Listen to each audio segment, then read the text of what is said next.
그러니까 우리가 이제 연구라고 하는 단어는 기본적으로 철학을 하는 민족에서 과연 연구라는 단어를 어떻게 썼느냐라고 하는 부분하고 이제 물질 과학을 하는 데에서 연구를 어떻게 썼는가라는 부분이잖아요. 그래서 실질적으로는 과학은 어디서부터 연구가 된 거냐면 내가 알기로는 자연과학에서부터 연구가 된 거예요. 자연과학은 관찰과 실험과 거기서부터 이제 관찰을 통해서 무엇인가를 발견하고 그리고 거기서부터 뭔가를 가설을 세우고 가설을 세운 것을 실험을 통해서 입증해내고 아니면 또 어떤 것들을 만들어내는데 예를 들어 백신을 만들어낸다고 보자고요. 그러면 요것을 만들기 위해서 어떤 거와 어떤 것들을 어떻게 배합하고 어떻게 변형시키고 어떻게 해서 요것들을 만들어내고 요런 일련의 이 과정들을 연구활동이라고 그랬잖아요. 이것이 이제 확장돼서 어디로 왔느냐면 이제 사회과학 쪽으로 와서 연구를 한다고 한 거예요. 그러면 여기에서 연구는 기존에 있는 이루어 놓은 어떠한 그 지식의 질량들을 내가 전부 흡수하고 소화해서 내 것의 어떤 새로운 부분들을 세상에 내놓는 요것들을 이제 연구라고 한 거예요. 그래서 자연과학적 연구와 사회과학적 연구를 간략하게 설명하면 요 정도로 될 수가 있는데 이제 지금 시대는 어떤 시대냐라는 거예요. 어떤 시대? 자연을 탐구하고 자연의 현상들만 살펴서 되느냐? 아니면 이제 인간들이 이렇게 이루어 놓은 지식만 탐구해서 될 것이냐? 이제 이런 부분이란 말이에요. 그래서 지금은 어떤 시대가 열리고 있는 거냐면 인간과학 시대가 열리고 있는 거예요. 인간이라고 하는 것은 과연 무엇일까? 여기에서 기존에 우리가 사회과학적, 인문과학적 이런 측면에서 놓고 보면 유물론과 유심론 이게 크게 보면 요 두 개로 대별이 돼요. 인간은 물질로 이루어져 있다. 아니다. 인간은 물질이 아닌 다른 어떤 그것으로 인간을 설명해야 된다. 이게 대표적인 거예요. 우리 용어로 보면 이기 이런 부분으로 지금 우리가 정확하게 인간 과학을 일으키려면 아까도 설명을 했지만 인간이라고 하는 존재의 구성이 어떻게 이루어져 있는지를 알아야 된다는 거예요. 그리고 요게 바르게 알아졌다면 여기에 관한 합의가 이루어져야 되는 거예요.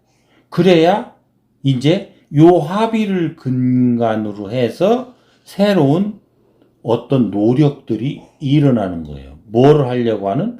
새로운 체계를 구성하려고 하는 노력들이 일어나는데 요 일련의 활동을 연구라고 하는 거죠.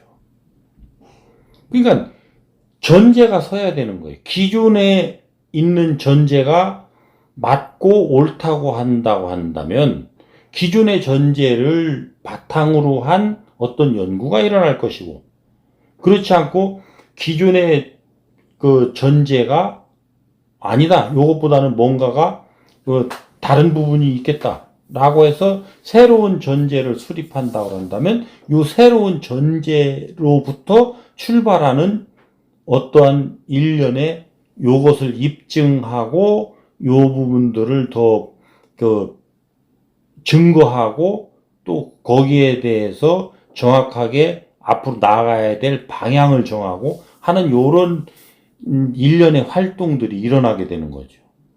이것이 연구활동인 거죠. 그래서 지금은 인간과학 시대에 이런 것들을 첫 단추를 열 사람들이 누구냐면 홍익인간들이라는 거죠. 이 홍익인간들이 어디서부터 이제 출발을 하냐면 요 홍익인간들을 전 인류에 펼쳐놨지만 요 홍익인간들을 또 이끌고 나갈 홍익인간 지도자들이 있단 말이죠. 그것이 대한민국에 지금 다 왔다는 게 우리 스승님의 말씀이신 거거든요. 그것이 얼마만큼 인정이 되느냐에 따라서 요 전제로 활동을 하는 거예요. 내가 인류 사회의 홍익인간들을 이끌 홍익인간의 지도자라고 한다면 나는 어떤 품성을 갖춰야 되고 어떻게 살아가야 해야만이 내 인생이 사라질 거냐라고 하는 이제 부분으로 우리가 뭔가를 활동을 하게 되겠죠. 그러니까 나 혼자는 활동을 하는 것이고 내 활동과 네 활동을 이제 만나서 서로 나누고 이게 두 사람이 만나면 나눠지는 거예요.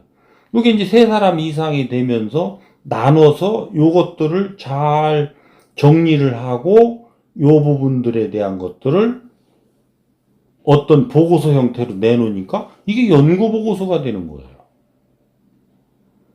그러니까 이런 것들이 연구 활동이라고 하는 것은 지금 시대는 나 혼자서 이루어지는 게 아니란 말이죠. 왜? 새로운 어떤 가설 체계에서 여기에서 이것을 입증해 나가는 부분들의 어떤 활동들을 집대성해야 되기 때문에 요 기본적 핵을 이룰 수 있는 세 개는 원소가 세 개는 모여야 된단 말이죠. 요 세 개가 모여서 같이 나누고 종합하고 체계화하니까 요게 연구가 일어난 거라는 거죠. 요렇게 이해를 하면 이해가 되지 않을까 싶은 거예요. 그러면 여기에서 연구는 자연과학적 연구와 사회과학적 연구가 어떻게 차별화됩니까? 차별화할 거 없어요. 자연과학적 지금 연구 방법을 써서 더 나을 것 같으면 자연과학적 방법을 차용하면 되고, 사회과학적 연구 방법이 도움이 될 것 같으면 사회과학적 연구 방법을 차용해서 지금 요 새로운 체계에 대한 요것을 사람들이 가장 이해하기 쉽고 그 받아들이기 쉬운 상태로 만들어내는 것이 지금 우리가 또 해야 되는 연구 활동 중에 하나인 거죠. 그 지금의 연구는 개념을 이것은 이것다. 이것은 이런 방법으로 가야 된다. 이게 아니라는 거예요. 요거를 체계를 잡아가는 거죠. 시작하는 거지, 여기서 연구 활동에. 그러니까 연구는 무엇을 연구라 할 것이냐라고 하는 부분에 이제 설명을 지금 제가 하듯이 요와 비슷한 그 방향성과 요와 비슷한 이념을 가지고 설명해 낼 수 있다면 우리는 연구 활동을 할 수 있는 사람이 만난 거예요. 그러면 요 사람들이 만나서 충분히 대화를 하고 또 나누고 거기서부터 더 필요한 것들은 각자 가가지고 자기들이 또 공부를 하고 이 실생활에서 또 이런 그게 뭐예요? 경험하고 하는 것이 결과적으로는 내가 실습을 하는 거잖아요. 실습을 하고 다시 또 여기서 내놓고 이런 과정을 거쳐서 보고서가 나올 테고 그렇게 해서 질량이 3명이 하는 것보다는 7명이 하는 게 나을 테고 7명이 하는 것보다는 10명이 하는 게 나을 테고 이렇게 해서 질량 있는 보고서들이 나와준다면 이 사회에 미치는 영향도 그 질량만큼으로 커질 거라는 거죠. 그렇게 해서 우리는 공부를 하면서 이 사회에 어떠한 그 영향을 미치는 역할을 하게 되는 건데, 요때 그거를 우리는 의무를 행한다 하는 거예요.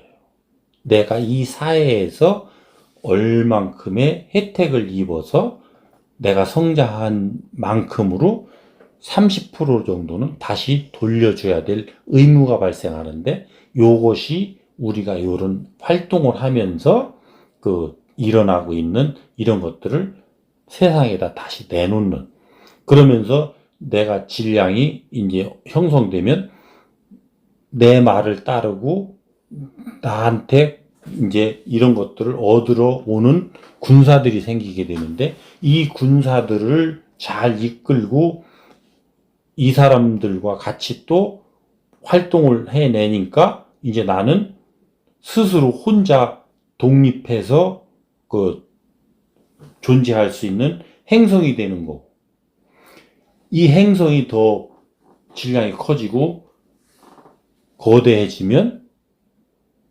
이제는 빛을 발하는 초신성도 될 수 있는 거죠. 이렇게 발전해 가는 거란 말이에요.